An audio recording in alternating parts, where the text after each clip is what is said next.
The scene opens with a young man named Bakery when calling out for his mother and screaming in shock, wondering what happened. His father coldly confronts him, ordering him not to make a fuss and to leave immediately. He then gives orders for the matter to be kept strictly confidential and for no news to leak. He announces that the Bakery family will not seek revenge for what happened. He explains that he is making this decision for the good of the family and the greater good, and specifically warns his son against acting alone to seek revenge. Bakery shows extreme shock and pain. He then bursts into tears in his father's face, asking how he can claim to be a man when he refuses to even respond to his wife's murder, let alone seek revenge for her. He calls him inhuman. He declares that he will leave, stating that he no longer has any ties to the Bakery family. As he runs away, he realizes he doesn't have enough strength to take revenge in his current state, so he vows to seek immense power that no one can ignore. He decides to establish a new sect, gather his men, and expand his influence. As he continues on his way, he thinks of everyone who had a hand in his mother's death, and everyone who knew the truth and chose to remain silent. He swears he will have his revenge even if it takes decades. 12 years later, the scene shifts to a place engulfed in flames where a man is screaming for help, admitting he was wrong, and begging for the Murum Alliance to be informed. This man pleads with a now adult Bakery, offering him anything he wants. Amidst the rubble and corpses, he insists his offer is good, to which Bakery calmly replies that there is one thing he wants right now. The man eagerly asks what he wants. He tells him with a smile that he wants his life. The man panics and says it's an unfunny joke. Bakery continues, saying that if he can't give him his life, he will take it himself. The man becomes furious, accusing him of playing with him and threatening to tear him to pieces. Bakery, who suddenly appears behind him, retorts that his mouth is as foul as his appearance. He strikes him hard, sending him flying, creating a crater in the ground and leaving behind a cloud of dust from the powerful impact. The opponent screams, threatening to throw Bakery's head to the Murum Alliance. He moves quickly and cuts him in half. After the fight, a lady approaches him, addressing him as leader. She tells him that someone asked her to deliver something, which she holds on a tray, to him when he was finished. Bakery, blood-stained and smiling, continues by thanking a lady named Moyong Hyun, appreciating her trouble in waiting for him. Hyun hands him a scroll and asks him to wipe the blood off his face, to which he replies that it wasn't bothersome. The two stand before a burning building, and he contemplates whether this is the end or perhaps just the beginning. He then throws the scroll to her, ordering her to deliver it to the Murum Alliance, announcing that he has decided to retire. As they walk away from the burning place, Hyun asks if he will return to his hometown, and he confirms that he has achieved all his goals in the Alliance. She asks if she can visit him when she retires too, and he agrees, telling her to come find him if she gets extremely bored. She insists on knowing where she should go to find him, and he tells her he will be in Hwayong County, Hubei. The scene shifts to Bakery on a boat, thinking that a long time has passed. He remembers how he left his family and joined the Murum Alliance to build his strength, how he rose to the position of leader thanks to the new martial arts he created, and recalls the 12 years that have passed since he joined. He smiles, feeling he is finally ready to establish his own sect. He continues his thoughts on the boat, noting that he has saved enough money to buy a mansion and has just heard that a perfect property is for sale. Feeling that everything is going perfectly, he laughs to himself, believing that heaven is helping him. Then he bursts into a loud laugh. The old boatman comments that something good must have happened to him, and Bakery apologizes for his excessive excitement. He explains that he is on his way to sign a contract to buy a mansion to establish the sect he has planned his whole life, and the boatman notes that he is a young sect leader. He mutters to himself that the only mansion for sale nearby is the haunted one, and Bakery asks him what he's mumbling about. The boatman dismisses it, wishing him luck in establishing his sect. Bakery thanks him, thinking confidently that all that's left is the contract. Wondering what could possibly go wrong, he continues to laugh. However, upon arrival, he is met with a massive shock. He stands before a completely dilapidated building and asks the man with him named Yurong if this is the place, to which Yurong enthusiastically replies, pointing out how spacious it is. He grabs him angrily, accusing him of trying to scam him. Yurong defends himself, insisting that getting this place was difficult, and asks him to look around first before deciding. As they tour the inside, Bakery notices that the place is not just filthy, but it seems like it hasn't been managed at all. Yurong continues to explain, pointing out that the property has 45 rooms and 5 training grounds, 1 large and 4 small. He is surprised by the 5 training grounds and asks which sect was here, but Yurong claims he doesn't know that the mansion is very old and he is just a broker selling it. He is somewhat convinced, thinking that with a little work the place would be suitable for opening a sect, but Irong hesitates. He sighs and asks directly what the real problem with the place is. Irong admits it's nothing major, except that everyone who previously bought the mansion has died, which shocks Baekri-won. He confirms that they all died of heart failure without any external injuries. Irong continues his explanation, revealing that all previous buyers died on the first night immediately after purchasing the mansion, which is why the place is rumored to be haunted. He adds that they tried hiring guards and Taoist masters, but to no avail. Baekri-won becomes furious, wondering if Irong is deliberately trying to trap him in this place. The terrified Irong immediately offers a huge discount, suggesting selling it for 1/10 of its market value, then backtracks and accepts just 4 silver ingots. His mood changes suddenly, and he laughs out loud, puts his arm around Irong's shoulder, and hands him the bag of money, saying he should have mentioned the low price from the beginning, so he wouldn't have misunderstood him. Irong is relieved and praises him, noting that such a courageous act is expected from him, the former leader of the Great Blue Sky unit known as the Ghost Hunters. He then hands him the deed to the mansion. Baekri-won takes the deed. As Irong is about to leave, he seems to notice something strange. But when asked, he claims it's nothing. Urang declares that his role is over and jokingly tells him that if he miraculously manages to survive one night, he should come and find him. Baekri-won assures him he will. After Urang leaves, he stands alone in the dilapidated courtyard and sighs. Suddenly, he breaks the silence with a loud shout of joy, expressing his overwhelming happiness that he finally owns his own mansion. He runs inside excitedly, laughing, and says that all that's left now is to find disciples for his new sect. He stops suddenly and looks around at the mess and accumulated dust, realizing he should probably clean the place first. He immediately starts working, actively wiping the floors and corridors. He continues cleaning, thinking he'll be done once he cleans the main hall. He stands at the entrance of the main hall, determined to hurry up and finish this last part. Upon entering the hall, he notices something on a stand in the middle of the room.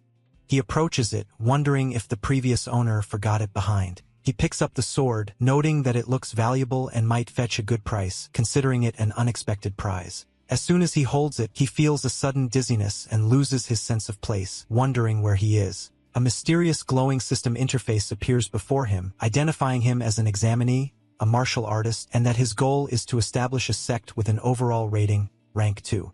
The system notes that this is the highest rank among all previous examinees. Baekri-won looks on in shock, wondering what he is seeing.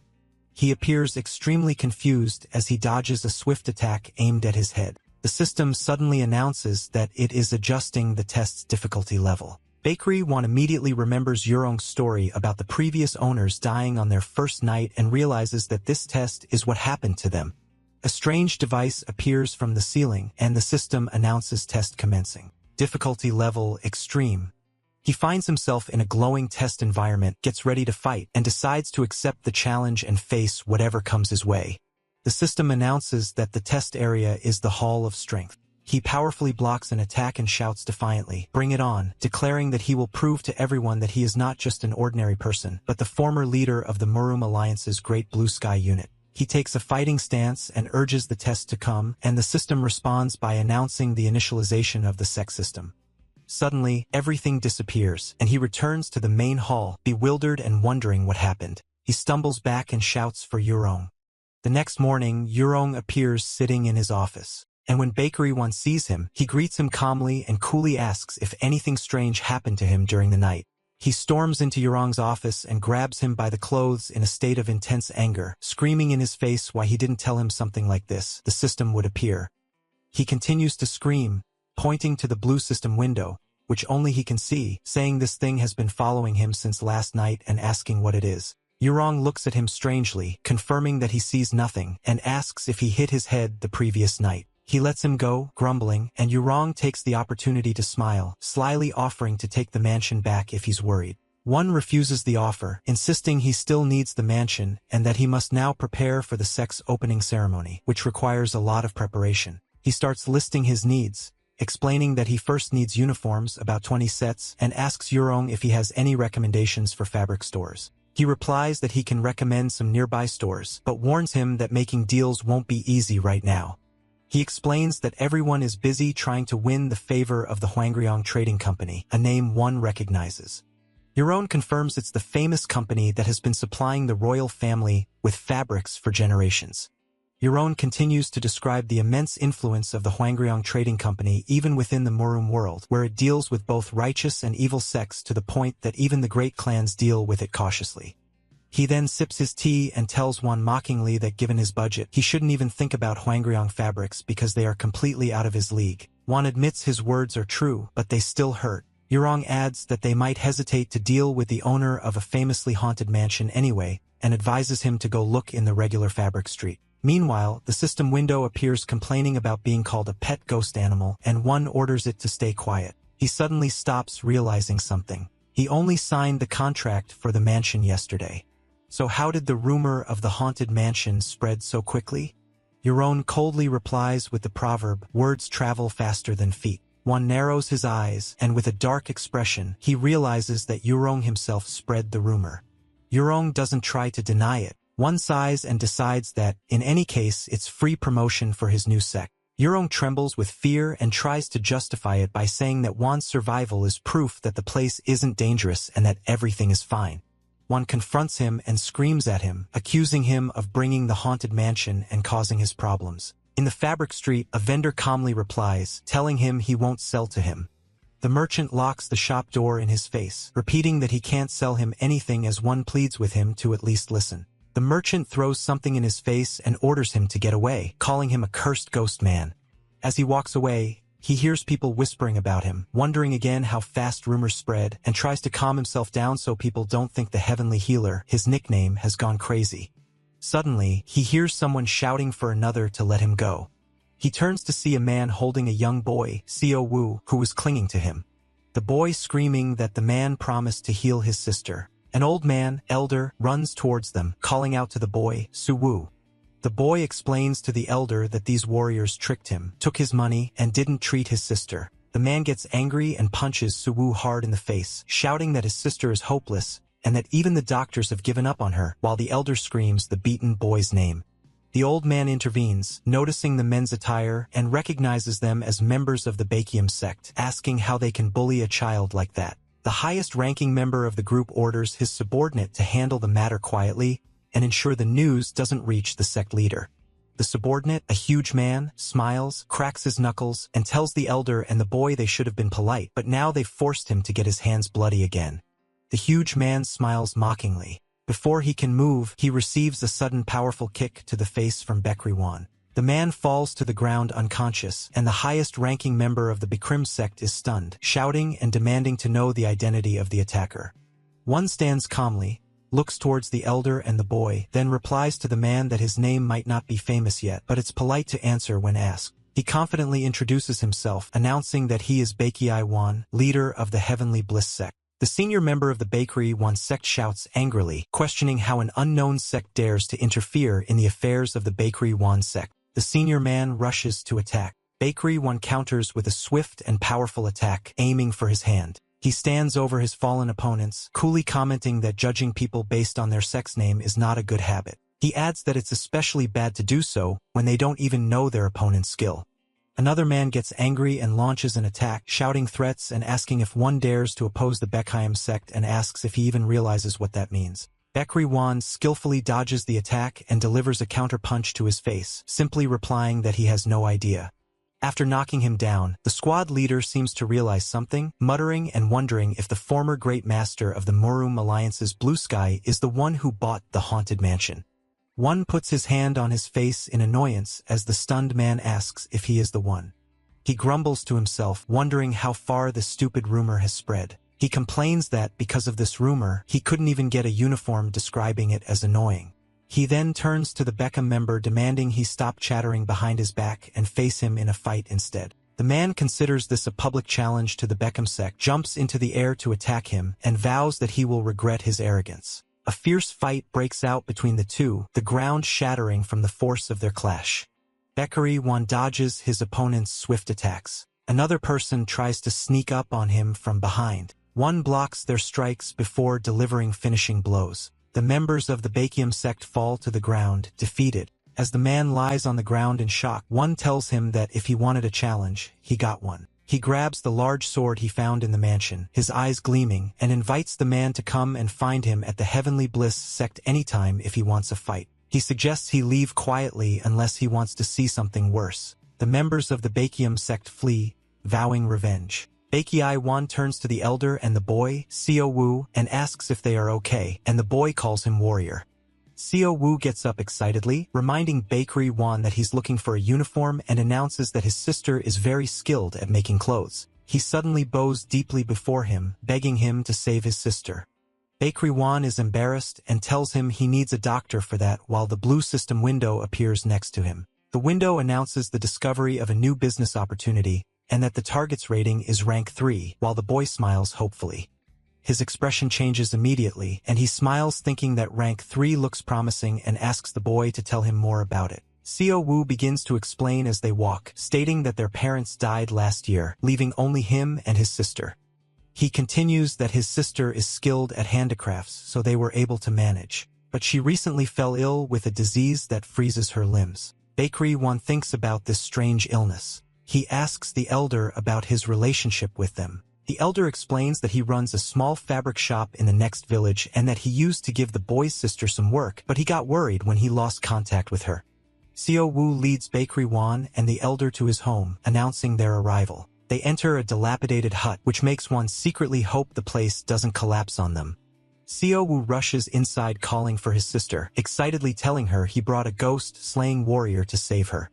One tries to correct this exaggerated description, but he stops suddenly when he sees the shocking sight of hands reaching towards a blazing fire without being harmed. A girl appears sitting calmly in front of the fire and asks the newcomers who they are. He notices with astonishment that the girl, Soa, is placing her limbs directly in the fire without being harmed and realizes her condition is much worse than he had imagined. The system informs him that the fire and cold energy in her limbs are balancing each other out. One speculates that this might be a side effect of having an internal energy based on Yin. He steps forward, introduces himself, and tells her he is here at her brother's request to save her. He asks her if the fire doesn't hurt, and Soa confirms it doesn't, explaining that if she doesn't do this, her limbs will get severe frostbite. The elder expresses his concern and asks her why she cut off contact with them, and she apologizes, pointing out that her body has gotten into this strange state. Baekhyun asks for permission to check her pulse for a moment to confirm his suspicions. She agrees and asks him to hurry. While checking, the system warns him that he is absorbing excess Yin energy and that this situation is dangerous. He orders it to be silent, which puzzles Soa, who sees nothing. The system confirms that excess Yin energy has invaded her body. He announces that he understands and diagnoses her condition as extreme Yin constitution, a rare condition that causes her body to continuously gather Yin energy from the surroundings and store it. He mentions that the Sword Queen, the mistress of the Sword Pavilion and one of the 10 Celestials, possesses this same trait. So Hua comments that she doesn't know her, but she sounds like an amazing person. One explains that this constitution is a blessing for martial artists, but in her case, she has absorbed too much Yin and severely lacks Yang energy to balance it. He then delivers the shocking news. If this continues, she will die within 3 months, something she probably felt herself. She sadly confirms she expected it and asks if there is any cure, while Seo Woo explodes in anger, accusing him of being a fraud like the others. One assures the elder that just providing nourishment won't be enough and will only make things worse. As he thinks that the key is to find a stable way to restore Yang energy, the system offers him a solution. Complete the Essence quest to obtain essence that can be used to increase the recovery rate of sect members. Window explains that minor healing, which costs 50 essence, increases the recovery of health and internal energy. Then a new challenge quest appears. Secure the first disciple with a reward of 50 essence. One realizes the opportunity before him where he can cure Soa and gain a disciple at the same time, hitting 2 birds with 1 stone. He turns to them excitedly and announces that he may have found a way. He then speaks directly to Soa and offers her to become his disciple in the Heavenly Bliss Sect. Soa shows her shock at the sudden offer and asks him what he means by asking her to become his disciple. He simply asks her to trust him this time.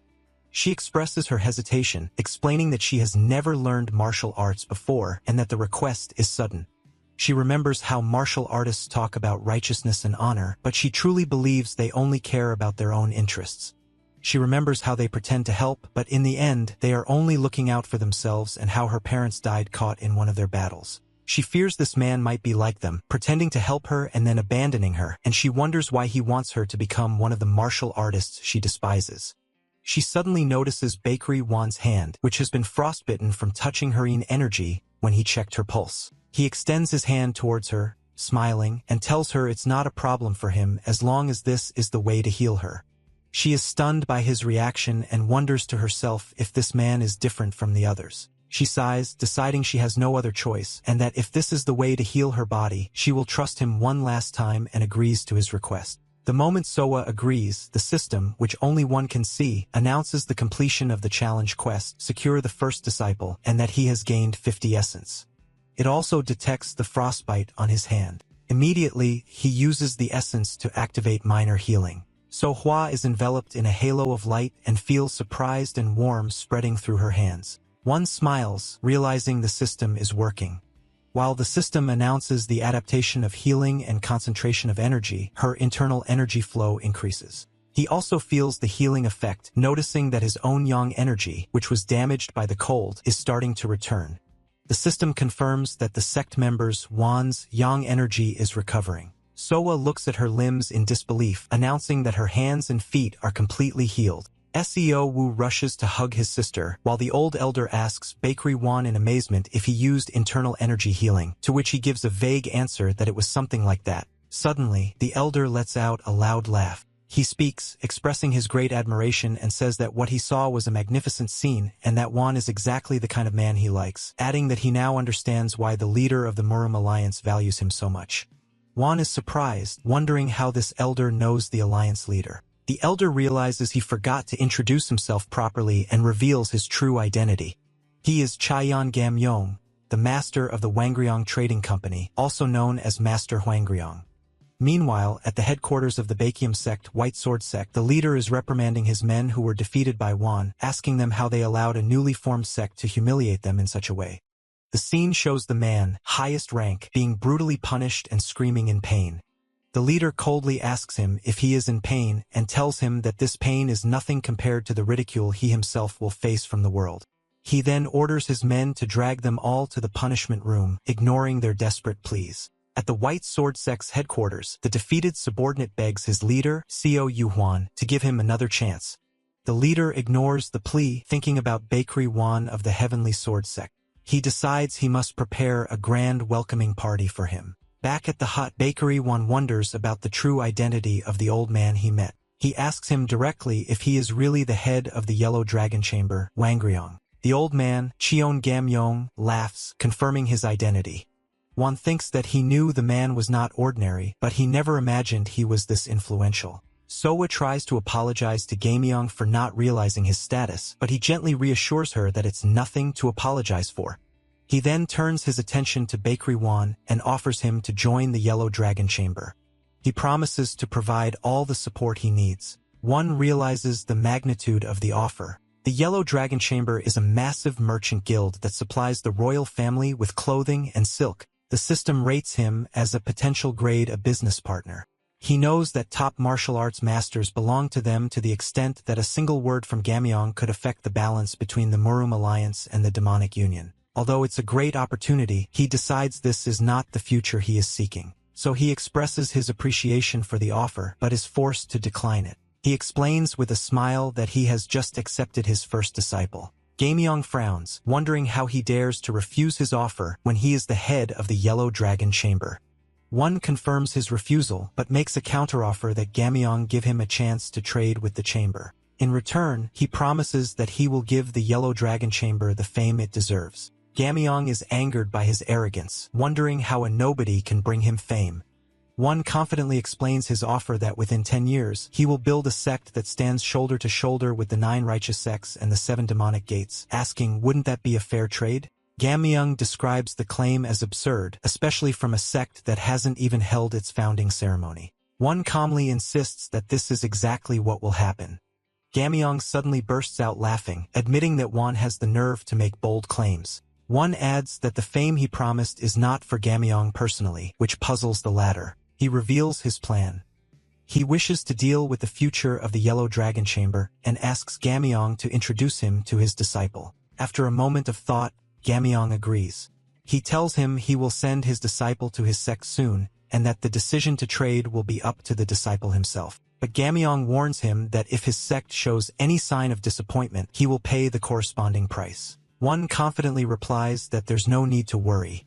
Gamyeong declares that the matter is settled. Suddenly, shouts ordering for silk to be brought. The scene shifts outside to show a group of people appearing outside the hut with a cart loaded with goods, and servants greet Gamyeong, kneeling on the ground. Cheon Gamyeong, Master Hwangryong, presents Bakery Won with a huge pile of silk, asking him to accept it as a deposit and a gift of appreciation for the entertaining proposal he made. This generosity impresses Soa and Seo Woo.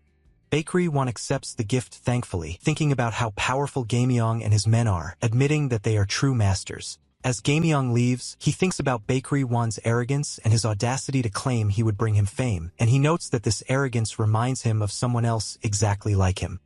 He calls one of his men and tells him that since they are already out, he would like to visit an old friend and orders them to head to the demonic union. He smiles, saying it's been a long time since he drank with the union's leader.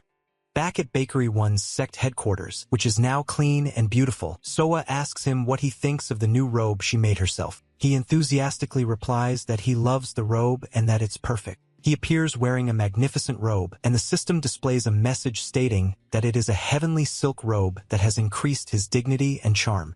Soa expresses her happiness that he likes the robe and apologizes, saying it's her first time working with such fine silk. One comments on how comfortable he feels moving in the new robe, while Seo Woo watches them with admiration. Suddenly, a system window appears before him, announcing that he has created a garment of exceptional quality and asking him to choose his reward. He sees a reward window offering advanced healing technique, elixir of superior talent, or unlock unique trait. While thinking that the technique and elixir sound great, he decides to choose to unlock a unique trait first. The system announces that he can now unlock his disciple's traits. A window appears displaying Sowa's information, 17 years old, describing her as being born with an extreme Een body and having exceptional potential as a martial artist, but lacking in stamina due to inactivity. The system displays the available traits, diligence, hardship, and responsibility. However, a warning appears that the disciple's internal energy is insufficient and unlocking traits is currently unavailable. One angrily wonders why he can't choose any of them. The system explains that the disciple must grow and level up before the traits can be unlocked. One describes this as unfair. He decides he has no choice but to help Sowa grow so they can unlock these traits. He turns to her and announces that it's time to start proper training. Sowa feels nervous, wondering if she will be good at martial arts and fears making mistakes. She remembers what he told her earlier when he said everything would be fine and that he could fix her and help her change. She gathers her courage, decides to trust him, and eagerly asks him what the first technique she will learn is. He tells her that her first training is the horse stance, also known as the rider's stance. She is visibly disappointed as she was expecting something more impressive. He explains to her that this is the best basic exercise to build her weak stamina and tells her to focus on strengthening her body for now. She asks him how long she should hold the position. He smiles and tells her the goal is about 1 hour, then yells at her to start. She looks determined but hesitant. She expresses her doubts, saying she has never done anything like this before and asks if she can really learn martial arts. He reassures her, reminding her that she has an extreme Een body. He explains that her body naturally gathers internal energy, and although it's Een energy, it will stabilize once she forms a core for it.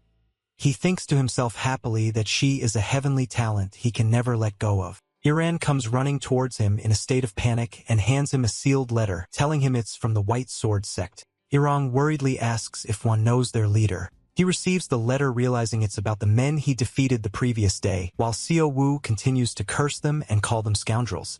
Upon reading the letter, he discovers it is an invitation addressed to the Heavenly Sword Sect, his new sect, to participate in a martial arts tournament. Yerang explains that the White Sword Sect is the dominant force in the region, and their leader is famous for his bad temper and his reputation for dismantling weak sects under the guise of friendly duels. He finds it strange that a leader of this stature would target a dishonorable sect like theirs. One is annoyed by this insult and asks if he means to insult his sect, and Iran quickly backtracks, insisting it was a misunderstanding.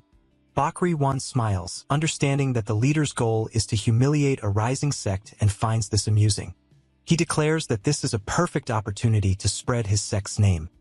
His disciple Sowa expresses her concern, pointing out that there are only 2 of them and that she might hold him back. He surprises her by telling her that she is the one who will participate in the tournament and by herself. After she processes the words, she screams in terror that she will be fighting alone.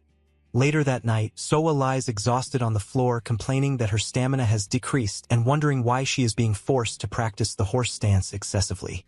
She hasn't practiced with a sword all day and has only learned the basic cutting motions that children do.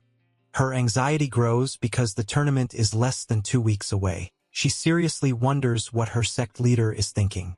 She remembers how he reassured her with a smile and told her not to worry, so she decides to get up immediately to go and ask him. She finds him awake in his room, sewing a garment and muttering to himself that it's harder than he thought. She notices he's talking to himself again. At the same moment, the system alerts him that the bleeding from the 23rd wound he inflicted on himself has started, and he angrily tells it to be quiet. She stands outside the door and watches him. One thinks to himself that he expects Sowa to start doubting the horse stance training soon, and that he must hurry and finish her training robes before she comes to him. He holds up the completed robe, hoping she will like it. She is moved by what he is doing for her and silently returns to her room. Suddenly, the system announces that Sowa's responsibility trait is about to blossom.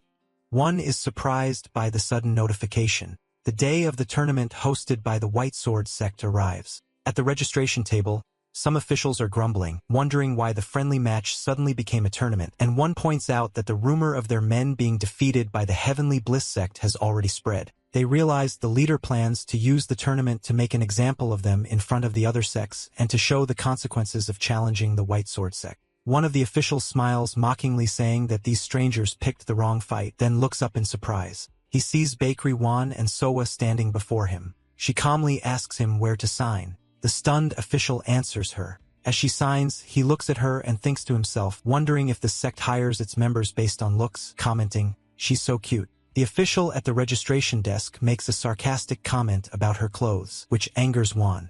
Later, at the sect headquarters, Bakery Wan asks his disciple her opinion on the new robe. And although he admits his sewing isn't perfect, she expresses her immense happiness with it. In the tournament arena, the leader of the White Sword sect, Seo Yuan, announces the start of the White Sword dueling tournament, explaining that its purpose is to foster friendship among the righteous sects. He adds that it is also an event for the new buds who will lead the future, which is why he has revealed a small gift. The gift is open to be a lesser clarity pill, which astonishes the attendees. The system explains that it is a rare elixir refined by Wudong's Jianhu people, and taking it strengthens qi and blood and helps establish the energy center. Seo Yuan then announces that the winner of the tournament will receive this pill, which excites the crowd who praise his generosity. As an assistant informs the leader that the draw is ready, the latter smiles slyly, thinking to himself and calling the participants fools and insisting that he will make them never dare to challenge his sect again. He vows to show them the vast difference in power. The events move to Tournament Area 3, preliminary round, where Sowa stands nervously, wondering if she can perform well. Bakery Wan reassures her, asking her to remember her training, to which she worriedly replies that all she did was the horse stance. He tells her to trust him because he is the one who trained her. He assures her that she has become much stronger than she was. She decides to try, although she is not entirely convinced. The preliminary round in Area 3 begins. She introduces herself as Sowa of the Heavenly Bliss sect, and her opponent introduces himself as Chongsam, a third-generation disciple of the Blue Moon sect. He scoffs at her, noting that she not only lacks experience, but also looks like she's never held a sword before. She nervously admits that she has only been training for a month. The opponent becomes more sarcastic and vows to teach her a lesson and gives the referee the signal to start. He stands his ground boldly, telling her to attack with all her might. But in a single moment, she approaches him and delivers a knockout blow, sending him to the ground amidst the astonishment of the audience. And the referees who couldn't believe the match was decided with a single strike, Bakery Wan smiles, reminding her that he asked her to trust him. The stunned referee announces the victory of Sowa of the Heavenly Bliss sect. Bakery Wan thinks about his strategy, explaining to himself that over the past 2 weeks, he taught her the mindset of a martial artist. He explains that hitting an opponent with full force is difficult for beginners who are afraid of hurting their opponents. He concludes his thought that Sowa, unlike them, can use her full power. She runs excitedly towards her leader, announcing that she won. He watches her, thinking to himself that she should get through the main rounds without any problem.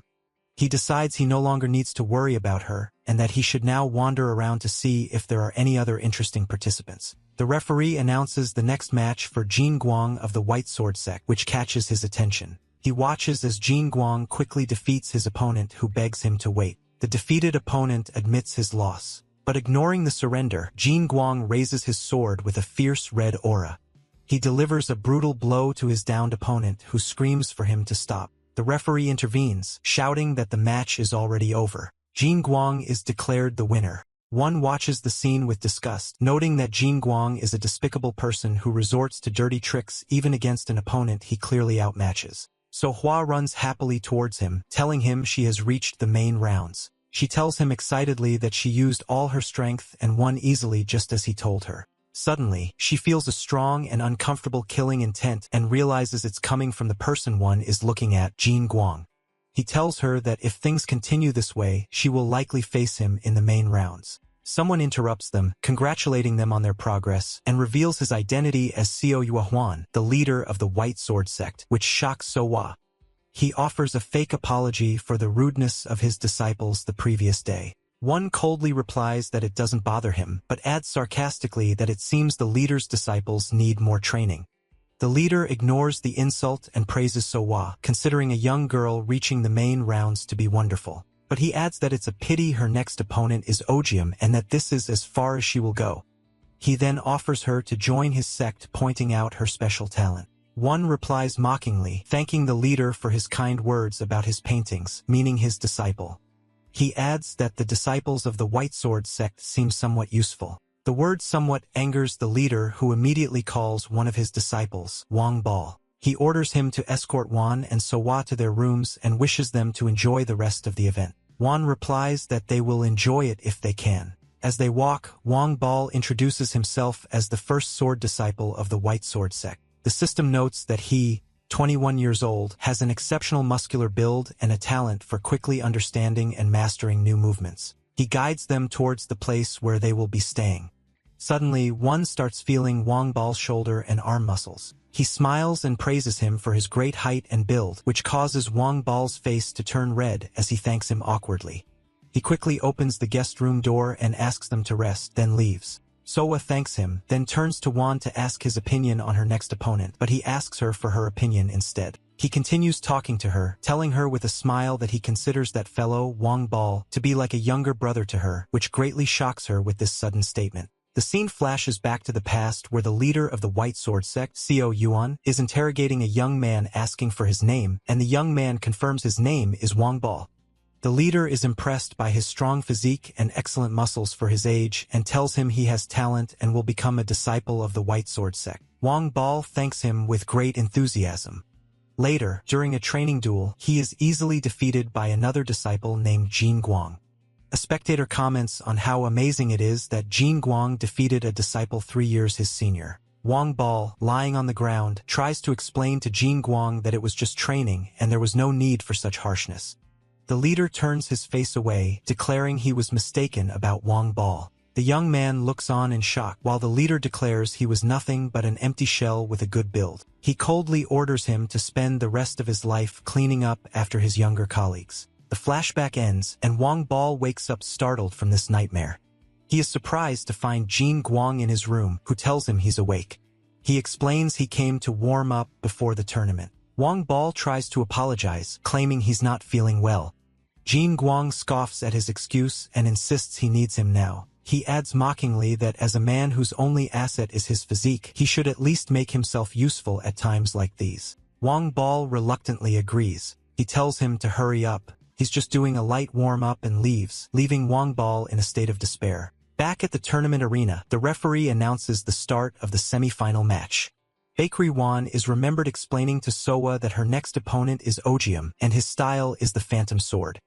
He explains to her that this style is full of variations and is hard to predict, but it leaves huge openings if not executed precisely. When she asks him what she should do, she suggests she should try not to be deceived. He tells her she's not wrong, but for her, there is a much easier way and asks her to do that, something specific that was not revealed, and guarantees her victory if she trusts him. She eagerly agrees. In the present, Yurong joins Bakery Wan expressing his astonishment at Sowa reaching the semifinals. He congratulates him on this achievement in just 1 month. Wan smiles confidently and tells him he will accept the congratulations after she wins the finals tomorrow, which shocks Yurang, who asks if he's serious. In the ring, Geometry addresses Sowa, saying he gives her credit for getting this far, but her luck ends here. He tells her with an arrogant smile that everyone here expects her defeat. She replies with a confident smile, telling him he's wrong because at least her sect leader said she would win. Ogium scoffs at her confidence, saying, like master, like disciple, and calls them both out of their minds. The referee announces the start of the duel, and Sowa rushes towards her opponent, declaring she will win today's match. The semi-final match begins between Sowa and her opponent, Ogium, the user of the Phantom Sword. Irong, the broker, comments that the fundamentals of the White Sword Sect's disciple seem to be on a different level. Ogium launches a deceptive attack using his technique, mocking her and asking if she will give up so quickly. She remembers her leader's, Bakery Wan's instructions that if she cannot distinguish between a real and a phantom attack, she should defend her center line. She takes a defensive stance, but Ogm's attack manages to break through her defense and push her back. He expresses surprise that she managed to block the blow, admits he underestimated her, then prepares to attack seriously using his energy. He unleashes a more complex Phantom Sword attack, attacking her from multiple angles at once. The scene flashes back to Bakery Wan's instructions to her, where he explained that users of the Phantom Sword are relatively weak in direct combat and try to maintain their distance. He assured her that as long as her weapon can reach him, she can win. In the present, Ogium mocks her, and she replies that she has only just begun. She ignores the illusions and rushes directly towards him, executing her leader's strategy. He continues his phantom attacks and scoffs at her very obvious moves as he delivers a real blow. She dodges the strikes, but is hit by a powerful counterattack. Bakery Wan watches seriously while Yurong looks shocked. She falls to the ground, and Ogwim declares his victory. She kneels on the ground, panting from exhaustion. He coldly tells her he was hoping for more, but it seems this is all she has. She struggles to her feet and screams that it's not over yet. He scoffs at her, wondering what she can do when she can barely stand. Suddenly, he is surprised to see her rushing towards him with determination. He gets nervous and finds this ridiculous. She declares that this one blow will end it. She executes the basic ultimate strike, second form, final cut, delivering a direct and decisive blow to her opponent. Bakery Wan smiles, while Yurong shouts excitedly, declaring her victory. One of the White Sword Sect disciples, who was previously defeated, gets up and protests loudly, claiming she made a mistake and feigned defeat to launch a surprise attack. One calls this claim stubbornness, but the disciple shouts angrily, wondering how their disciple could lose to a girl like her without cheating. Bakery Wan asks in a cold voice if the White Sword Sect always lacks etiquette, allowing a mere disciple to argue with the master of another sect. The terrified disciple backs down, trying to apologize. The leader of the White Sword Sect, Xiao Yuan, intervenes to offer a formal apology for his disciple's rudeness, which Bakery Yuan accepts. However, the leader hints at his displeasure, considering it unfortunate that Yuan arbitrarily declared his disciple's defeat. But in the end, he concedes his sect's loss in this match. The result is officially announced as Sowa's victory, and the crowd buzzes with astonishment, wondering how a girl who has been training for only a month could defeat a disciple from the White Sword Sect. She waves excitedly towards Wan, shouting that she won, and he quietly praises her, jokingly mentioning that Yurong will be paying for dinner tonight. From the crowd, Wang Ba watches Sowa on the stage, looking nervous and his heart racing. Later, Xiao Yuan secretly orders Wang Bal to put poison in Sohua's meal, specifically a paralyzing agent strong enough to slow her movements in tomorrow's match. He adds that mere defeat is not enough and orders him to inform Jin Guang, the violent disciple, to break her limbs and paralyze her. Wang Bal refuses, insisting he cannot do something like that, and receives a hard slap across the face from his leader. He calls him a fool, saying that if he lacks talent, he should at least have cunning. He then slaps him again, justifying that this is why his younger colleagues surpass him. At that moment, Bakery Wan appears, mockingly commenting that the leader of the White Sword Sect is very strict in disciplining his disciples. Both the leader and Wang Bal are surprised by his presence. Wan smiles and greets them sarcastically. Xiao Yuan accuses Wan of being impolite for interfering in another sect's affairs. He ignores the accusation and says that regardless of the circumstances, the leader is being too harsh on Wang Bal. The leader replies that it is his duty to guide his disciples and tells Juan to mind his own business, but he replies that he is here on business with him. When he asks about this business, Juan demands that he hand over Wang Bal to the Heavenly Bliss Sect. Wang Bal is shocked by this sudden request, pointing to himself in disbelief. Juan explains with a smile that based on what he sees, his sect's methods would suit Wang Bao much better than the White Sword sects. Xiao Yuhuan gets angry, assuming that Wang Bao has gotten close to Juan and that this is why he refused his previous orders to poison Soa. Wang Bao frantically tries to deny it. The leader smiles slyly and announces that he accepts Juan's offer, but he adds that it would be a shame to give up a disciple he cherishes so easily and suggests a simple bet. Meanwhile, Soa feels a sudden chill, wondering where her leader has gone, while the leader thinks that she is too talented to be left to rot in a small sect. He suggests that the winning sect in the tournament takes one disciple from the losing sect, which horrifies Wang Bal. He adds that he is only making this offer because it's a shame to lose Wang Bal, and Juan immediately agrees. Wang Bal tries to convince Juan to back down considering the joke has gone too far. Xiao Yuhuan ignores him, saying he looks forward to the result and leaves thinking that Juan's only disciple is about to disappear. After they leave, Juan stops the shocked Wang Bal and asks him why he thinks he chose him. He tells him he doesn't make empty promises and asks him to think carefully about it. Wang Bal asks in a panic if Lady Soa knows about this bet. Bakery One continues talking to him, telling him with a smile that Soa would be happy to have a junior disciple and that it's a shame to let a talent like him rot in the White Sword sect. He then cheerfully confirms that all he has to do now is win the bet. He turns to Soa and tells her he doesn't want to put pressure on her, but he asks her directly if she can win this tournament. She replies that she will do her best, of course, but reminds him that he was the one who told her the odds were 50-50. He confirms that but adds that he knows she can do it. He smiles at her confidently and tells her he believes in her.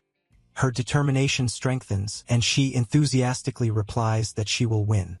At that moment, the system appears announcing that Soa's responsibility trait has awakened. Elsewhere, the leader of the White Sword sect, Xiao Yuhuan, warns his disciple Jin Guang not to be careless. He orders him that he must win and that there will be no more humiliation. Jin Guang agrees with him. Wang Bal approaches him and advises him to be careful. Jin Guang scoffs, insisting he won't be as reckless as Ogium, and mocks Wang Bal for putting his trust in the lucky shot that the beginner Soa made. He declares with determination that he will go and crush every bit of that false hope. In the final dueling arena, the referee calls the contestants, Soa and Jin Guang, to come forward. Jin Guang addresses Soa, acknowledging her reaching the finals, but tells her that her lucky streak ends here.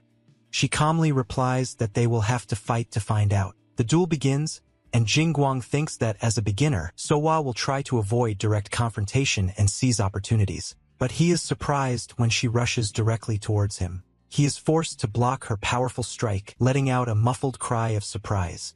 He is shocked, wondering how her internal energy could be stronger than he thought. She remembers what Juan explained to her, that her opponent would assume her internal energy is minimal, but he reminds her that she possesses an extreme body, a constitution that naturally accumulates internal energy. She continues to launch attacks at Jin Guang. She thinks she has one chance. She jumps high into the air, which surprises Jin Guang. He prepares to avoid her attack. He then delivers a powerful blow to her. She falls to the ground hard. So Hua stands up, and Jin Guang admits to her that her energy was stronger than he expected. He gets up and launches an attack, shouting that she is nothing but a beginner. She manages to block his attack, but the force of the impact sends her stumbling backward. She concludes that her opponent is strong compared to those she has faced before. He vows that he will end this in 10 seconds. She struggles, thinking that she can't lose like this. As she continues to fight, the system announces that her responsibility trait has been activated. It explains that the diligence and hardship traits have been confirmed and that based on responsibility, they will merge together. As a result of this merger, a new unique trait known as Clear Mirror Still Water manifests. Explains that this trait greatly enhances insight and judgment in difficult and critical situations. Thanks to this new ability, she manages to dodge Jin Guang's surprise attack, but she loses her weapon. She feels anxious about this dangerous situation and feels fear from the dangerous aura emanating from him. Jin Guang acknowledges her resilience, but threateningly wonders if she can withstand his next blow as he prepares a powerful and dangerous attack. She is shown preparing for the blow. He rushes in for a finishing blow, shouting that it's over. Bakery One calls out her name, worried about her. She remembers her leader's words telling her he believes in her. A massive collision occurs. Bakery Wan is extremely worried about the outcome, while Yerang looks shocked. The leader Xiao Yuan recognizes the technique, wondering if it's the cold in art. So Hua executes the basic ultimate strike, third form, 1 point, surrounded by an aura of icy energy. After she executes the attack, she feels numbness in her hand. She falls to the ground, and Bakery Huang is shocked. He rushes towards the ring calling out to her, but the referee stops him, reminding him that he is not allowed to go up during the duel. One screams at him, wondering what he's talking about, and points out that the duel is already decided. Jin Guang is shown lying on the ground unconscious. The referee confusedly announces that the winner is Soa of the Heavenly Bliss Sect. Soa smiles happily at Bakery Wan. Leader Xiao Yuhuan looks on with intense anger, thinking that Bakery Wan has made his sect a laughingstock. On the ring, the exhausted girl is asked if she can stand. She smiles and tells him she kept her promise. Wan smiles while Yurong enthusiastically applauds, congratulating her on a good fight. He continues to congratulate her, and Wan asks her to return the gesture to the crowd. The referee stands to announce that the winner of the White Sword Tournament is Soa of the Heavenly Bliss Sect. Bakery Wan steps forward and announces to the crowd that as the leader of the Heavenly Sword Sect, he would like to say a few words. He announces that 1 month from now, the official founding ceremony of the Heavenly Sword Sect will be held, and he requests the attendance of everyone present. His announcement causes a great stir among the crowd as people wonder how the White Sword Sect could lose to a new sect that hasn't even held its official founding ceremony. The leader of the White Sword Sect, Xiao Yuhuang, erupts in anger, screaming at Bakery Wan, calling him a bastard and accusing him of using the tournament as a platform to announce his sect's founding ceremony. He continues his accusations, claiming he hid the fact that his disciple used the cold in skill and dared to act in front of him. When he steps forward to attack, his disciple Wang Pao stops him, grabbing his arm, which angers him, and he asks what he is doing. He begs him to remain calm. His anger grows, and he accuses Wang Pao of already siding with the Heavenly Sword Sect and prepares to attack him. He declares that traitors must be executed immediately, to Wang Pao's horror. He launches a powerful attack towards him, but Bakery Wan suddenly appears to block the attack and coldly asks him what he is doing. He declares that Wang Pao is now a disciple of the Heavenly Sword Sect and warns him against treating him recklessly. With glowing eyes, he offers that if he is dissatisfied with the tournament's result, he can fight him personally on Wang Pao's behalf. He squeezes his hand hard. He suppresses his intense anger, pushes him away, and shouts at him to do as he pleases. As he leaves, he screams at Wang Pao, telling him he despises the sight of him and ordering him to get lost. He clenches his fist in rage, vowing never to forget the humiliation Bakery Wan caused him. As they walk, Wan asks Wang Pao if he still has any regrets. He denies it but expresses doubt in his ability to start over as someone who lacks talent. He places a hand on his shoulder, reassuring him that he is already a fine martial artist and promises to prove it to him without a doubt. He is deeply moved, and his eyes well up with tears as he recalls his former master's insults, who called him an empty shell and just a good-looking man. With renewed determination, he thanks him and vows to work hard from now on. The system announces that he has officially become the second disciple of the Heavenly Sword Sect. With the tournament concluded, Euron complains that one stole the spotlight with his announcement even though Soa was the one who won. 2 weeks later at the sect's headquarters, Wang Pao is seen training diligently in the horse stance. He pants from exhaustion and asks his master what he should do besides the horse stance, while Soa runs by playfully, laughing and calling out to him. She clears her throat, taking on the role of the senior disciple, and tells him that the leader always emphasizes the basics. She, with 2 months of training, advises him not to be impatient and to train hard to one day become like her. He, with 8 years of training, laughs awkwardly and agrees. He smiles and says he's still confident in his physical skills, so she tells him that if that's the case, he can fetch the water himself. Bakery Wan observes his new disciple, and the system displays his profile. Wang Paul, 21 years old, second disciple. It reveals his strengths, an exceptional bone structure, and a prodigious talent for understanding and absorbing techniques, and his weaknesses, a very low sense of chi energy. He gathers internal energy slowly. This can be compensated for with spirit concentration. His unique, currently unusable traits also appear: shy, diligent, self-disciplined. He confirms that this matches his suspicions. He analyzes that his talent lies in his understanding of techniques and his firm mental image. In addition to his endurance, As he watches him play with Seo Wu, he thinks about his new disciples, first Soa and now Wangpal, and smiles, satisfied with his keen eye for talent. Yurong asks him how the preparations for the founding ceremony are going. Won thanks him, confirming that things have gone smoothly thanks to his help. Yurong humbly says he's just an investor, then tells him that thanks to the promotion during the tournament, many messages have arrived from people confirming their intention to attend the founding ceremony, which surprises him.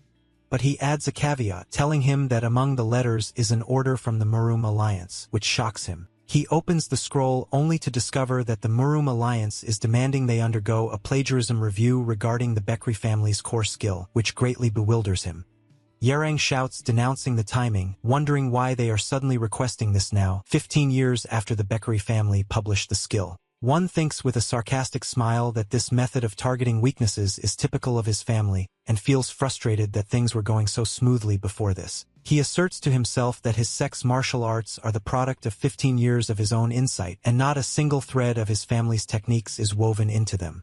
But he realizes that if the Murum Alliance examiner decides to side with his family, it will be difficult to avoid a plagiarism conviction. Yurong realizes with horror that if they fail the review, they won't be able to transmit the art and will owe a huge compensation, which makes him scream for his money. He adds that even if they get a re-examination later, the standards will be much stricter. Wang Paul interrupts him by entering and calling for the sect leader. Yurong announces that he must leave now and exits, leaving Wan and Wang Pal. Wan thinks they will most likely target the founding ceremony. He decides they must check the differences in the core skills of as many known sects and houses as possible, so they can't find loopholes to accuse them of plagiarism, but he faces a problem in how to obtain these core skills immediately. Meanwhile, his two disciples, Soa and Wang Pal, call out to him in confusion. Soa rushes in screaming, sect leader, looking extremely frustrated, and he asks them what's happening. They tell him that guests have arrived, which startles him. At the entrance, a woman named Chong wonders if that stingy patriarch really bought this property. Her huge companion, Nam Gang Wu, warns her not to touch anything recklessly before he kills her. When Wan appears, he asks them their identities. Namgung Wu greets him, calling him by his old title, Great Patriarch of the Blue Sky Unit. The two guests are introduced. Namgung Wu, a member of the Great Blue Sky Unit from the Namgung family, and Chong, the unit's leader. He then asks him if he is now the leader of the Heavenly Sword Sect. Bakery Wan starts laughing, which puzzles Soa, and says that their arrival could turn everything around, and he thinks about his family. Meanwhile, elsewhere, Yerang discusses the situation with his aide, postulating that if this request is backed by the well-connected Bakery family, the Murum Alliance is likely to side with them, and he wonders if they should pull out. But his aide replies that there's no need to hesitate, pointing out that this trial is on a completely different level and not a simple problem like the one with the White Sword Sect. Euron calls for his aide, Gayam, and orders him to draft and send a letter. When asked where, he explains that if they fear the influence of the Murum Alliance and his family, perhaps they should raise the stakes. He smiles slyly, declaring he'll see if they can drag the demonic union into this as well.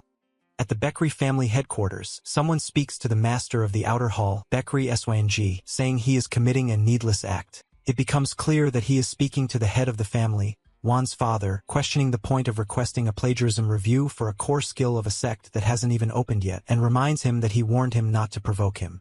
He acknowledges that the family head did indeed warn him and replies that the decision to provoke was a unilateral one made by the family head himself. The conversation between them continues. Sung had been evaluating Kang's sons, noting that the eldest son, Wana, Bakery Wan, doesn't care for martial arts, is weak and talentless, while the daughter, Sana, is talented but impulsive and most importantly, a girl. Bakery Kong calmly replies that there's no problem with a girl inheriting the family as there's no rule against it in their family.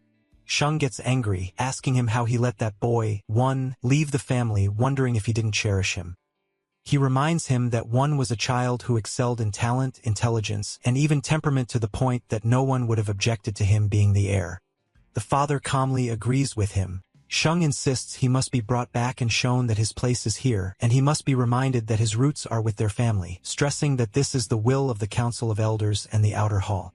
Bakri Kong agrees. Considering he has done his duty as a father, he adds that adversity is necessary for growth, and that his son must learn to protect his sect. He orders Sung to go and make him understand that wherever he goes, he is under the sky of the Bakery family. He bows, vowing to bring Wana back to the family.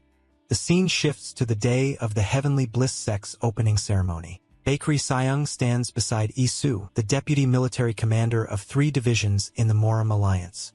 He reassures him not to worry, asserting that so far, no sect has survived a core skill plagiarism review. Sung replies that he is not worried at all, and that he will bring his nephew back unconditionally. As they walk, Isu expresses his lack of understanding for his obsession with him, wondering if he isn't just a relative despite his talent. Shang replies that he is not just a relative. He explains that if he had stayed and trained in the family's arts, he would have become the greatest swordsman of this era. He concludes that the boy abandoned the family, but it needs him. He looks at the crowd gathered for the opening ceremony, wondering to himself how Bakery Wan will respond to his family's call. In the ceremony courtyard, his voice is heard ordering to open the gates. His personal system notes that his heart rate is accelerating and advises him to breathe deeply. He tells it to shut up and jumps from the roof of the building. He lands forcefully in the middle of the courtyard shouting, "Open the heavens." The crowd, including Sung and Isu, is stunned by this sudden entrance.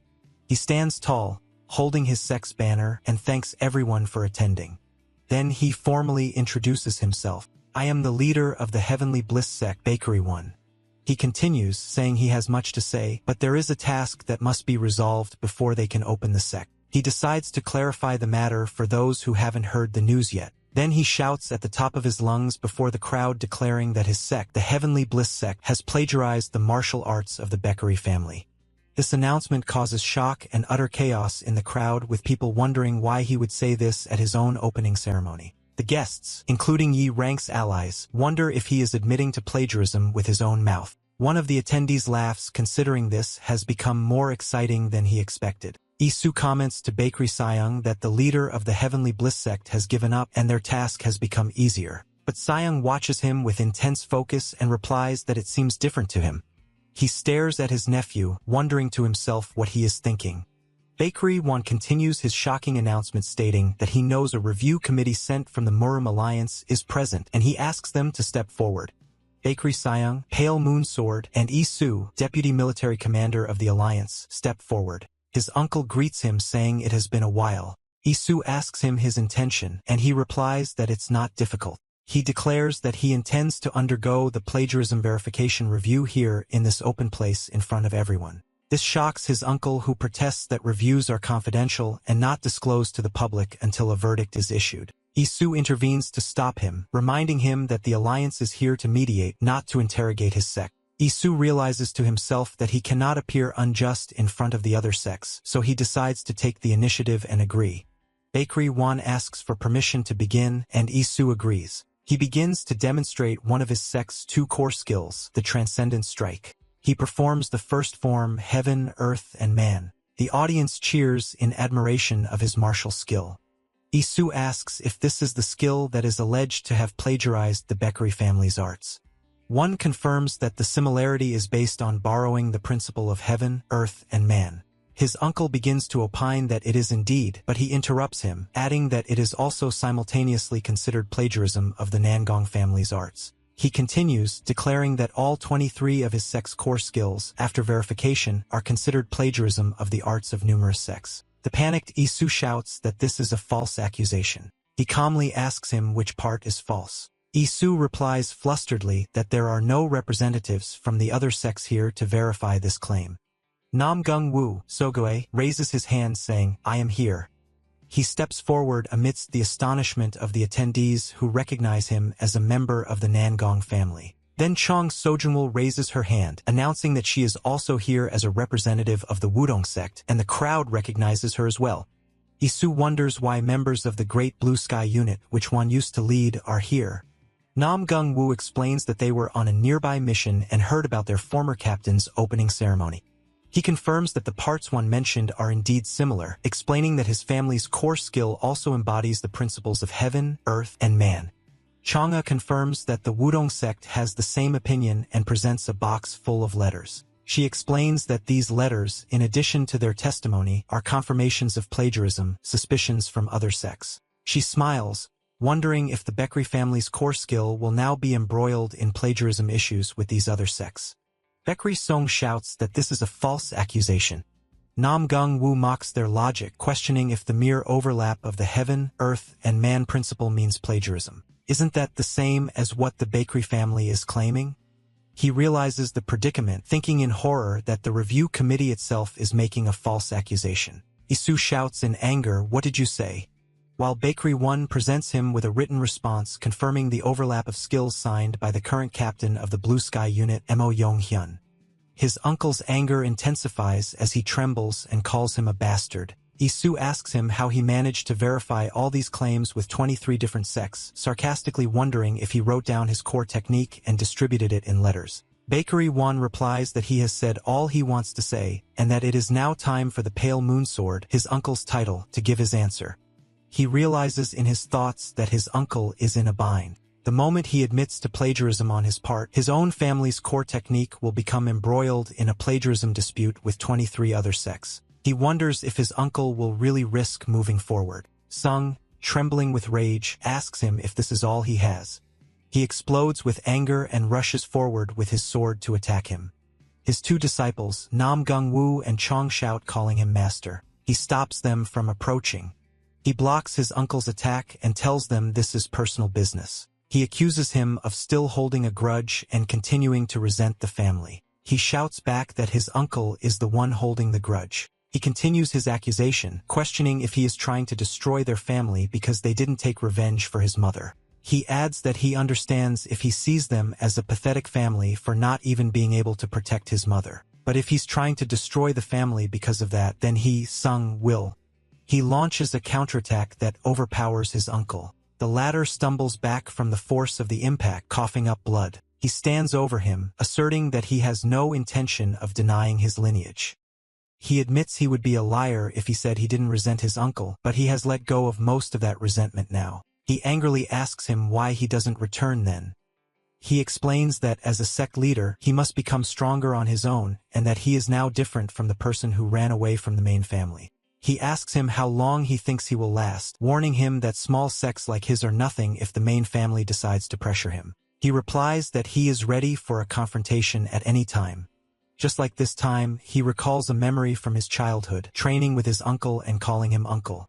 He remembers how he proudly shouted that he had finally succeeded in blocking one of his strikes, and his uncle laughs, telling him his pet name to get ready for another strike. Back to the present, he addresses his uncle lying on the ground, telling him that as the leader of the Heavenly Bliss sect, his core technique and martial arts are not plagiarized from any other sect. Then he adds, as his nephew from the Bakery family, that he asks him to wait a little longer, vowing that he will reveal everything one day. His uncle gives a faint smile. He gets up and officially announces his identity. Bakery Sayung, the outer head of the Bakery family and the younger brother of the current family head, announcing his name as Chongwoo. He declares before the crowd that the Heavenly Bliss sect did not plagiarize the martial arts of the Bakery family. The crowd erupts in cheers and applause.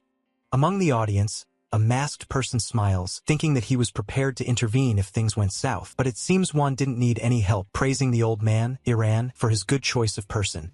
Meanwhile, Jie Yam, a disciple of the master of the Yellow Dragon Room, appears, scolding the masked man and telling him to be quiet. The aide grumbles about coming all this way, but expresses amazement at the palace, wondering if it's a divine weapon or a wondrous artifact. The masked man, Satarayanju, master of the demonic union, appears and smiles, commenting that Bakery Wan is a more interesting person than he thought. He announces that he will leave first and disappears into the shadows.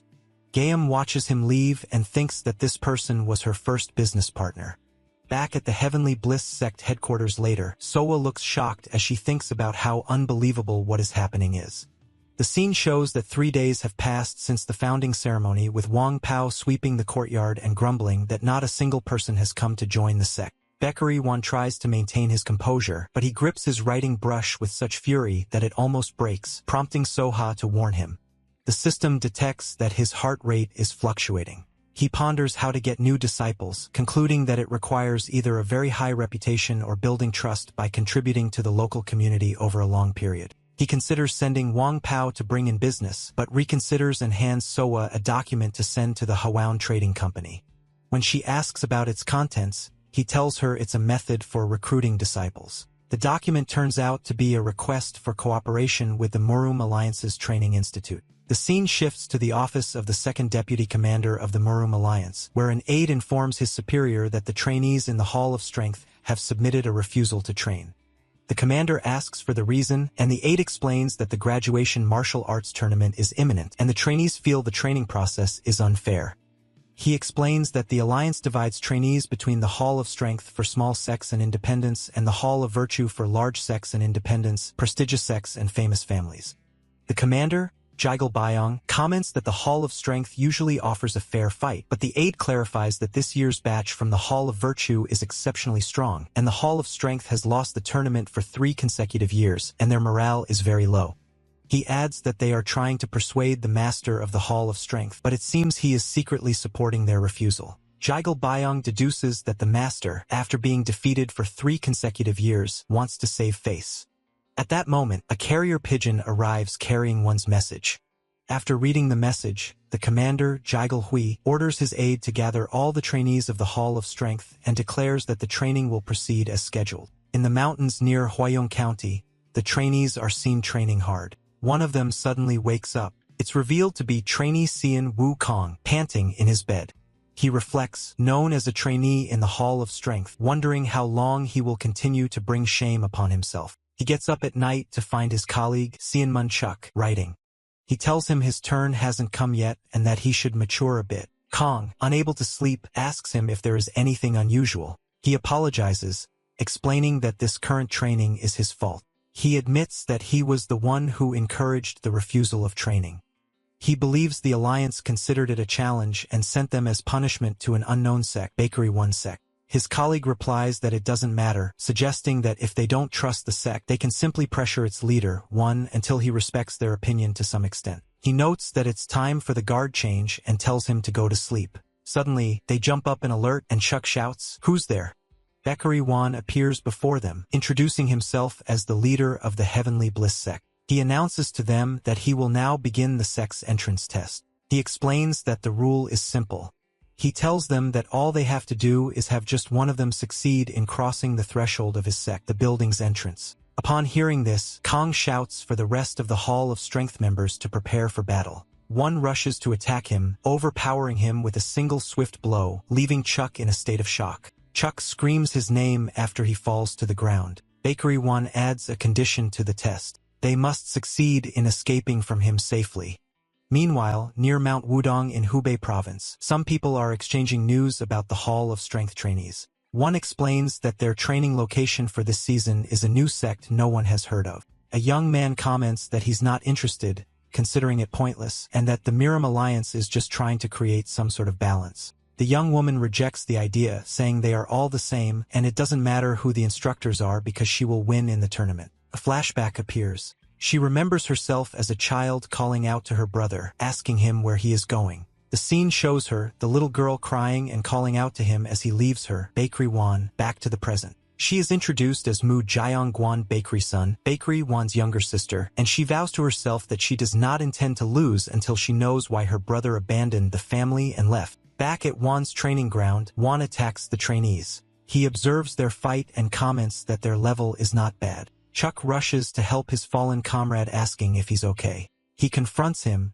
asking why he is attacking them if he is the sect leader. One smiles and replies that this is his teaching style and that he needs to understand all of them before he can start teaching them.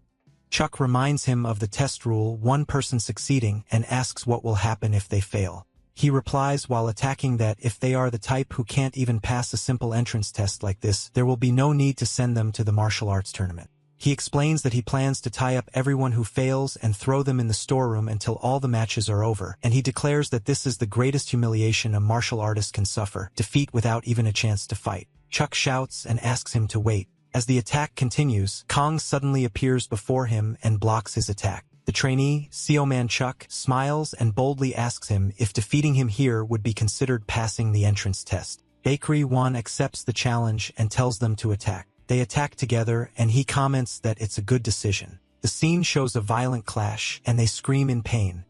He explains that their decision would have been good if not for the fact that their opponent is him. Kong is shown in a state of shock. He stands before the trainees he has easily defeated in size. He mocks them, wondering where their initial spirit went and how they could get flustered by a simple setback. The trainee, Seon Og Gang, gets up and attacks again, to which one comments, "Good." He analyzes his attack, noting that despite his fighting spirit, his movements seem a bit stiff. Yoon rushes from behind him and tries to surprise him with a sudden attack. He moves quickly, swiftly aiming his leg towards her, but he stops just before it would decapitate her. He notes that Seomanchuk is quick to assess the situation and seems to have witnessed real combat. He blocks the attacks and thinks that they are all extremely tense due to panic. He delivers a powerful counter blow to Chuck, making him scream in pain. He concludes that they are completely failing to take advantage of their numerical superiority. He addresses Cyan OG Gang, pointing out the hesitation in his movements, and sarcastically asks if he's worried about hurting him. He adds mockingly, how could he hurt him with this pathetic level of skill? But thinks to himself that these three, Kong, Chuck, and Yoon, are the most prominent. He decides to provoke them a little. He expresses his deep disappointment in them and how they turned into a disorganized mob just by facing an unexpected opponent. He tells them that the rumors about defeatism controlling them seem to be true, which angers Kong. Seomanchuk speaks to him. He formulates a plan and tells him to handle the defense. He believes one is deliberately matching their level and that the three of them, with Dan Ryun, can definitely create an opening. He completes the plan that when Kong sees the opening, he will charge, and Dan Ryun must finish it. One notices they've finally decided to get serious, but comments that they are too slow and rushes to attack them. He attacks, and Seon OG Gang is shown in a shocked defensive posture. He delivers a powerful kick towards him, sending him flying. The others take advantage of his distraction, quickly approaching from two different directions, and he stands in the middle while they are in shock. He notices that the trainees are launching a coordinated attack. The two, Chuck and Yoon, attack together, but he easily blocks them, sending them flying with a roundhouse kick, and they scream in pain. They are thrown to the ground. Kong shouts in anger, realizing that their biggest mistake in facing a master is familiarity, i.e., assuming the master won't attack seriously. He confirms this, grabbing him, and calls them naively optimistic for believing he wouldn't use his full strength. He throws him to the ground, expressing his disappointment and that he expected a shred of talent from them. He cracks his knuckles. He declares that it's over and that it's unfortunate, but a promise is a promise, referring to imprisoning them. Suddenly, Xian Wukong attacks Bakery Wan with an aura of red energy, blood sword technique, surprising him. He blocks the attack, noting that this martial art is familiar and unexpected. He recognizes the technique as belonging to the unorthodox faction and specifically to Heil Great Serpent Sword Hyungso, Kong Pants, thinking that he risked his life to pass this training. He orders him to show him his full power. He attacks ferociously. He blocks the powerful strike and feels a numbness in his hands. He looks on in amazement, thinking, this brat, and realizing his incredible talent. He starts to laugh, and his system announces that his excitement meter has risen for the first time in a while. He thinks to himself excitedly, I want this boy. Then he laughs out loud, mocking him by asking if that's all he's got. He wakes up, panting. He finds himself in a bed inside a room, wondering where he is and if this is the headquarters of the Heavenly Bliss Sect. He realizes he overexerted himself yesterday and collapsed. Someone named Wan Jin enters and asks if Master Xian Wugong is awake. He recognizes him. He panics internally, realizing he used the blood sword technique of the unorthodox faction in front of him and fears he might have noticed he is from the unorthodox faction. He continues to panic, thinking this is bad, and that he might be executed as a spy before he can have his anticipated duel with the Mugyong Martial School. Wan Jin tells him it's time for assembly and they should go, and he agrees nervously. He wonders to himself why Wan Jin didn't speak about it and if the sect leader didn't notice. But he remembers his expression was strange when he looked at him. He's sure that he noticed and even recognized his sword energy and mentioned his master's name, Great Catastrophe Sword.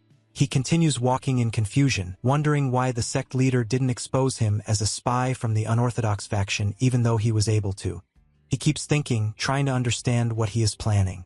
When they arrive at the training ground, he greets them with a mysterious smile. The scene shows Kong looking at him in shock as his fears that he knows his secret are confirmed. He announces to them that they have all passed the first test, noting that 5 out of 15 have succeeded, which is more than he expected. He is shocked and realizes that only their group is left. The 5 successful trainees are shown: Oh Ryong, Dan Ryong, Won Jin, Seon Munchuk, and the last trainee appears, Seon Woo Gang Kong. Baek Ryong explains the next stage of their training. For the next 15 days, each of them will spar with his sex disciples once a day, and they must use the rest of their time to study and refine their techniques. Then he orders his disciple, Sowa, to distribute the tools. She gives it to their colleague, confirming it's the weapon he uses. She carries a set of wooden weapons and asks everyone to take one. Then she introduces herself, telling them she will be their sparring partner during the training as the sect leader ordered. He confirms this and asks them to introduce themselves and get along. Wang Pao, the second disciple, introduces himself awkwardly. Seon Moonchuk interrupts him, saying that introductions are a waste of time and suggests they start today's spars first. Sowa enthusiastically agrees, suggesting they fight 5 against 2, the 5 of them against her and Wang Paul to save time. They are stunned by this proposal. Surprisingly, Wang Paul agrees to the idea. Bakery Wan smiles proudly, commenting to himself that he is proud of Sowa, and he also agrees. Chuck comments sarcastically on their overconfidence. He decides he will handle it himself and asks his 4 colleagues to just watch. He declares the start of the spar, thinking that they may have lost to the Mugyeong Martial School for 3 years, but they will not be defeated by an unknown sect. He rushes towards Sowa, declaring he will finish it quickly, but she blocks his spear. He continues his attack, declaring that he is not done yet. He launches a series of rapid strikes, believing the next blow will be the decisive one. Suddenly, her unique trait, Clear Mind, activates, which surprises him when she grabs his spear. She unleashes an aura of cold art, causing his spear to freeze as he screams in shock. She warns him with a smile that her strike will hurt a little. She rushes forward with her powerful icy attack. Seon Wukong screams his name as he sees the attack. After his defeat, she invites the rest of the trainees to attack her together. The monk, Won Jin, rushes forward screaming that his name is Won Jin, not the rest, but she blocks his attack. He is impressed by her excellent defensive stance and praises her hard training. She thanks him shyly, but he warns her that the next blow will not be easy. He attacks, but Wang Paul suddenly intervenes to block the strike, surprising Sowa. He smiles and declares that his turn has come. The scene shows him attacking Won Jin, but someone intervenes and restrains his hand with a whip. Ryan acknowledges their strength and declares that from now on, they will all attack with their full power. The 5 of them rush together to attack them, but they manage to block all of their coordinated attacks. Seon Wukong shouts in anger, not believing they are struggling against an unknown sect. Sowa notices in shock that Wang Pal is injured in his arm from Kang's attack. The scene shows him screaming, using his physical strength to pull Ryan's whip. He pulls her forcefully with the whip, and her comrades shout in concern for her. He throws her forcefully towards Kong, and the 2 fall defeated. After 4 of them are defeated, Sowa addresses Oh Ryong, who is left standing alone, and tells her the spar is already decided. She asks her if she still wants to continue.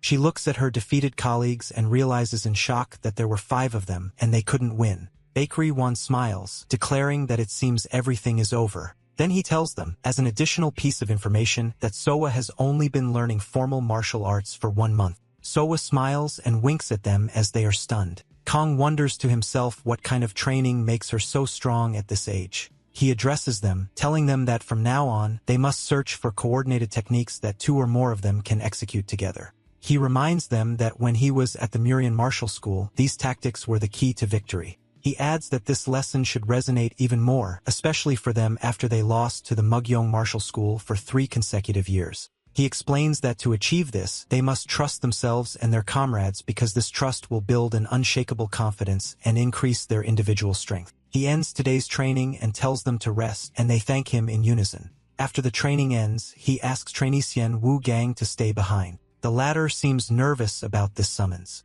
As the other trainees leave, exchanging praises for their skills, he activates a sound barrier via his personal system to ensure no one hears their conversation. He smiles at him, noting that he has become quick-witted because he realized the reason for his summons, while Wu Gang looks confused. He tells him they will continue their conversation from yesterday. He confronts him surrounded by a blue aura, directly revealing his knowledge of his true identity. He asks him why the young leader of the Blood Sword sect and one of the pillars of the unorthodox faction is pretending to be a disciple at the Murian Martial School. He demands a proper explanation and warns him of the consequences if he does not provide one. He repeats his question sharply, which terrifies him. The trembling man thinks about escaping. He anticipates this move and stops him with a swift motion. He coldly tells him that the option to escape does not exist for him. He demands an answer for the last time about why he is here. A flashback to events 5 years ago when the Blood-Sword Sect begins. The scene shows Wu Gang being reprimanded by his master for breaking the arm of a helpless opponent. He orders him to get up. He shouts at him angrily, wondering why he didn't completely sever the opponent's arm or destroy his tendons to ensure he could never hold a sword again. He reminds him that he is the young leader of the Blood-Sword Sect, a position that is supposed to be feared by all who follow the unorthodox path, and asks him how long he will continue to disappoint him. Then he issues a shocking order to kill his older sister, the sect's senior disciple. He explains that she is fighting on the front against the Murum Alliance and orders him to kill her, whether by a stab in the back or by infiltrating as a traitor. When he tries to protest, the master shouts that petty mercy could lead to the annihilation of the entire sect, and that this is the meaning of walking the unorthodox path. He threatens him that if he feels wronged, he will order his older sister to kill him instead. He warns him against escaping or committing suicide because he, the master, will kill her herself if he does. He tells him that his destiny in the end is to kill him and inherit the sect, and if he refuses, he will kill everyone around him. He declares that the only path before him is for him and his sister to kill each other. He kneels, defeated, declaring that he will obey him. He remembers, in the present, his decision to infiltrate the Murum Alliance as a spy and kill his older sister. He thinks as he faces him that he just needs to buy time until he can escape his master's watch. He shouts and lunges forcefully towards him, deciding to use his technique, the blood sword technique, against him. One easily blocks his attack. He smiles at him. He comments that he lacks the ability to assess his opponent's strength, but his decision to break through was a good one. He asks him to show his true strength. He shouts at him asking, "What do you want to do with me?" He continues his confrontation with him, telling him that he came here to train and that he cannot show his true strength using the arts of the orthodox path. He urges him to prove his worth, noting that unleashing his true power will make his upcoming duel with the Mugyong Martial School much easier. He realizes that this fight is on a completely different level than the entrance test. He feels the danger, thinking that if he lets his guard down for a moment, he will die. He charges with a cry using the red blood sword technique. One blocks the attack, commenting that this is better than using orthodox techniques half-heartedly. He tells him with a smile that he was never suited for the arts of the unorthodox path because his nature does not align with it. He angrily asks him what he means. He explains that the techniques of the killing sword require a readiness to cut down anything in one's path, and this does not suit him. He shouts, questioning what he knows about him, and remembers his master's words about what it means to walk the unorthodox path. He continues his assessment, pointing out that his sword hesitates and lacks fighting spirit. He shouts at him to stop acting like he knows him. He strikes him, telling him that he is trying to hide his true self, but his sword betrays him. He asks him, while he is kneeling, about the truth he seeks. He shouts angrily, wondering if this matters in a world where everyone either kills or is killed. He responds by asking him why he carries a sword. He hesitates, then shouts, "I carry the sword for." Then a violent clash of energies occurs. He falls to his knees. Exhausted, he answers, "I carry the sword because I have a reason to become stronger." He recalls a memory of his father, Xian Wu Yang, who was not a great martial artist, but was a man of honor who fought and stood firm on the battlefield even when everyone else fled and remained true to himself. He admits that his father's death still fills him with resentment, but he could do nothing at the time. He had realized that if he acted recklessly, he would also die a meaningless death. That's why he decided he needed to become stronger and endure whatever happened. But he admits that in his obsession with strength, he became known as the young leader of the Blood-Sword Sect, not Xian Wu Yang's son. In the present, he asks him if he regrets those days. The exhausted man replies that he doesn't know. He explains that he only wanted to protect his father's honor and prove that he was not a coward but a martial artist braver than anyone else. He shouts that he wanted to carry his name and lineage as his son. He prostrates himself before him, confessing that he has now lost his way. After his confession, he asks him to kill him or report him to the Murum Alliance and to do as he pleases. He insists that the other trainees have nothing to do with this and that he infiltrated alone. He sits before him and replies that he understands. Then he places his hand before him and makes a shocking observation saying that he fights to protect, not to destroy. He looks at him in confusion. He surprises him with a light flick on his forehead, which sends him flying back and screaming in surprise. He shouts in pain and he orders him to get up. He smiles and explains that seeing him reminds him of a boy he once knew who was blinded by revenge and lost in the darkness, referring to himself. He reveals that when he left his clan and joined the Murian martial school, which shocks him, he had to reformulate his martial arts so as not to rely on his family's techniques. He explains that he demolished his foundations while others were building theirs, and he offers to help him build his own. He asks in disbelief if he is offering to teach him. He thinks to himself that having a disciple of one of the 10 Celestials, referring to him, join him is good for his sect. Then he announces his plan to him. In the next 15 days, he will tear apart every technique he knows, and he must completely forget himself. He warns him that this process will bring immense pain and asks if he will follow him despite that. He asks him if he will become stronger if he does. He smiles and reassures him saying, "Don't worry.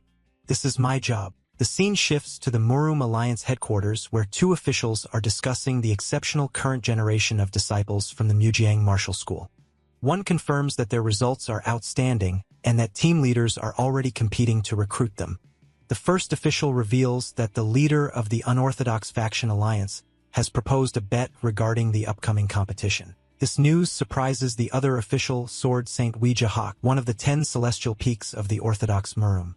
The official explains that the leader of the unorthodox faction is betting on the Murian Martial School, the school of one's trainees, to win.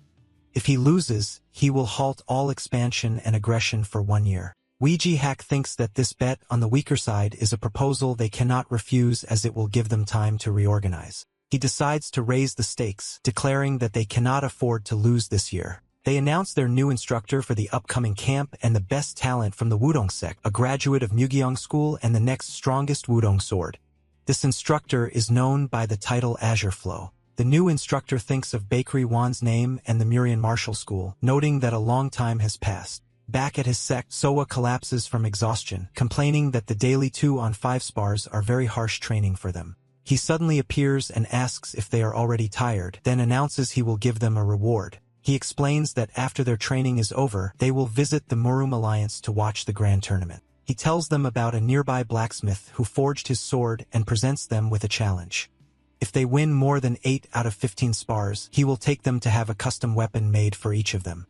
This excites both Soa and Wangpal. Soa asks what a custom weapon means. He explains it's a weapon made specifically for her. She cheers excitedly and declares she will definitely achieve it. On the next training day, Ryan expresses her amazement, asking her how she managed to find a counter to a move she taught her just yesterday.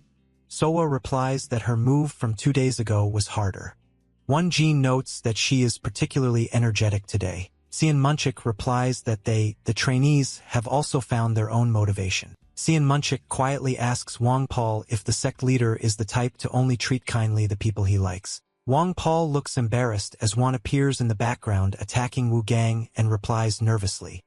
The scene begins on a moonlit night showing Bakery Wan with trainee Xian Wu Gang tied to a large rock. He scolds him, calling him a fool, and asks if his orders to do nothing were that difficult. He protests, wondering if one expects him to sit idly and waste time. He calls this behavior ridiculous. He places a restraining rope on him, causing him to scream in pain. He explains that this rope was used to transport dangerous martial artists from the unorthodox faction without paralyzing them. He warns him that if he tries to move or use unorthodox techniques, the rope will tighten and crush his body, but he tells him there is a way to break free. He must use only his internal energy to escape without moving his body. Meanwhile, Wangpal rushes towards him, asking if it's true that he's giving Wugong special treatment. He denies it nervously and orders them not to concern themselves with such matters. He orders them to continue the spar, and the other 4 trainees rush forward enthusiastically, declaring they will show how much they've improved. He places his hand on his restrained head and tells him to watch his peers closely and to think hard about why he ordered him to do nothing. The spar continues between his 2 disciples and the 4 trainees. Sian Munchik notices during the fight that whenever he retreats to increase the distance, Soa immediately closes the gap, preventing him from using the effective range of his spear. He decides that if distance is the problem, he will use his body. Wu Gang watches him in shock, wondering how Chuck, who used to rely solely on spear techniques, is now using physical combat skills. As he watches, he thinks that Chuck's move might be a mistake, but he corrects himself, saying no. He smiles, thinking that their progress is remarkable and that they have improved a lot in a short time. He continues talking to him, asking if watching them makes him want to jump in and fight and if he fears falling behind. Meanwhile, the system announces that trainee Sion Munchik has entered a state of body and spear unity. Chuck thinks that if he can move as one with the spear and use his body as the spear itself, then Xian Wugang suddenly shouts, begging one to free him from the rope, crying that he can't stay here idle. He orders him to not move. He explains to him that if he draws his sword now, he will never be able to reach that state that Chuck has reached. He explains that Chuck has been building his own martial path since he was on the battlefield, while he only imitates his master's sword art, Great Catastrophe Sword. He angrily asks what he expects of him. He tells him that his body has been trained in fixed habits that cannot be easily discarded and asks why he has tied him up like this. He explains that if he cannot fix his body's habits with movement, then what he must fix is the habit of his internal energy. He confirms this, explaining that his peers are now training by finding entirely new ways to escape their old comfort zones, but he needs to go further and shatter his internal energy itself. He tells him that a human has 365 energy pathways, but an ordinary martial artist uses no more than 70. He must find answers among the remaining and used pathways. He begins to try to open a new pathway and push his energy through it, resisting the blockage. The system announces that his energy has become turbulent and has begun to flow backward. He shouts, warning him not to rush because the corrupted energy, blood sword energy, could consume him from within and destroy his energy core. Xian Munchik watches him in shock, wondering what kind of training is this. Wu Gang spits blood, which alarms his comrades. He shouts at them, ordering them to not come near, insisting that this is something he must overcome on his own. He fights the pain, refusing to give up or return to that horrifying past. He focuses, trying to empty the old pathways and purify the corrupted energy, pushing it out. He screams in pain, and the system announces that the trainee has begun the lesser cosmic orbit. He continues to struggle while tied up, coughing violently. Bakery 1 approaches him and asks if he's okay. The scene shows his energy exploding.